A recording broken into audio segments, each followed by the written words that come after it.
danna subscribe sannan ku danna ƙararrawa domin samun sababbin shirye-shiryen mu a koda yaushe. Labari da dumudumunsa kamar yadda muka saba. Da fatan za ku danna alamar subscribe domin samun sababbin shirye-shiryen mu a koda yaushe. A irin kokarin da 'yan sanda suke yi don tabbatar da cewa sun kama duk wanda yake aikata ba daidai ba, rundunar 'yan sanda jihar Borno Najeriya sun yi nasarar cafke barayin kayayyaki daban-daban a cikin birnin Maiduguri. Kayayyakin dai sun hada da motoci, babur mai kafa uku wato keke napep, rediyo, laptop, talabijin, kayan abinci da dai sauransu. Haka zalika sun yi nasarar cafke waɗansu 'yan damfara wanda suka shahara wajen buga jabin dalar Amurka domin su siyar wa jama'a.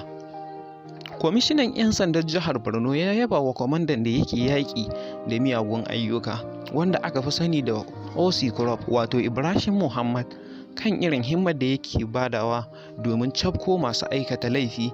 Ya kuma ƙara da cewa jami'an tsaron 'yan sanda za su ci gaba da bada himma kan gudanar da ayyukansu yadda ya kamata. Ya ce za a yanke musu hukunci daidai da yadda doka ta tanadar. Daga Hausa 24 ta Hadeja a Najeriya.